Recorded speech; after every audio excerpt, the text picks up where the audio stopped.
to share something with you. That might put me in a very negative light, yeah. Relationships are not my forte. See if someone grabbed up my wife or something, completely different ballgame. I'll walk away from here, and this has been like a therapy session.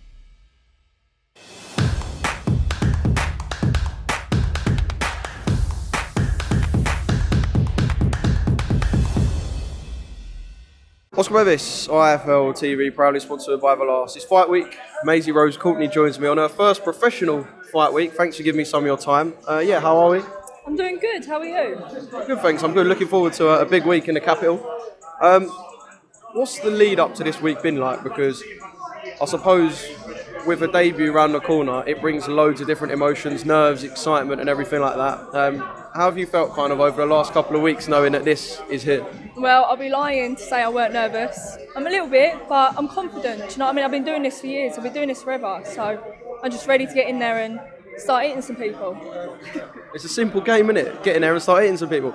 There'll be a few people who don't know too much about your journey. So, look, obviously, we can't do live stories, but just kind of a little bit of an overview of how we got here and how kind of you got into boxing and your journey to this point. So I boxed for the Repton.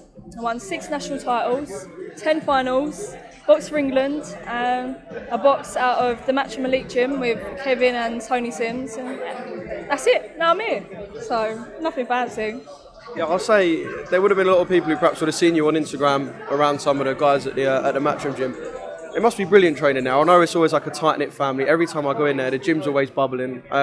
Is it kind of the perfect foundation for a place to train?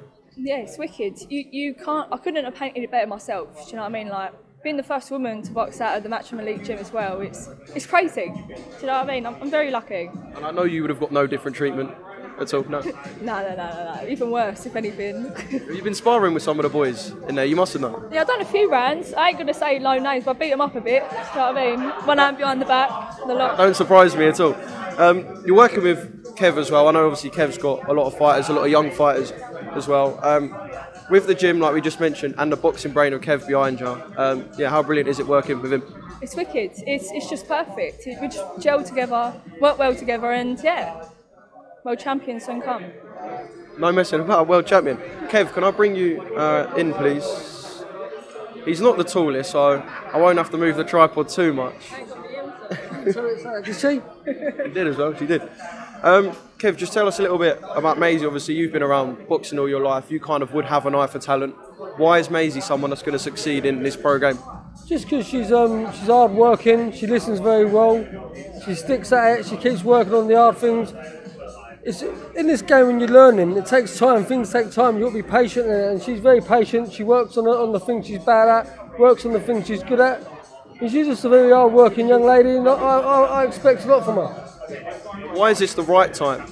Because obviously, yes, women's boxing is buzzing at the moment, and you would have been keen to turn over and start getting paid for hurting people, but why is this the right time for Maisie now? I think timing's everything. I think like her age, where she's 21 now, the age is right. Oh, she's 20, sorry, pushing halfway, but yeah, she's at her age is right now. She's at an age where I think some kids turn over too young, too inexperienced in life and in the gym, and I think her age now, 21, 22, is a good age for her to do what she's doing. She's had a good amateur career, and now she'll move on and push on as a pro.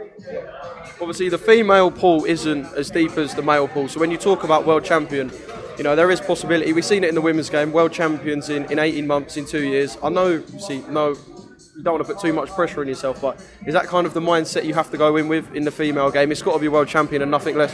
Yeah, it's got to undisputed world champion. World champion is just being modest, you know what I mean? But yeah, women's boxing it don't take too long to get to the top. But yeah, if you're in this sport just to be ordinary, there's no point. You've got to be extraordinary, and that's your goals. You've got to plant your goals very high in this game to succeed in it. But I do expect a lot from her. Yeah, definitely.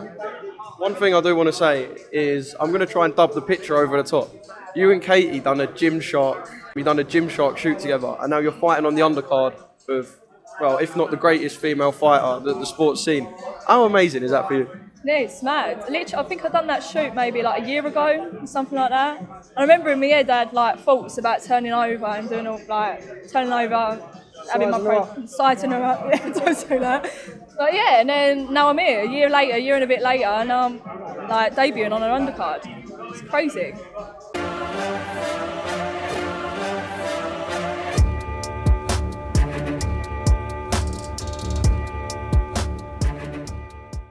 to share something with you. That might put me in a very negative light, yeah. Relationships are not my forte. See if someone grabbed up my wife or something, completely different ballgame. I'll walk away from it, and this has been like a therapy session.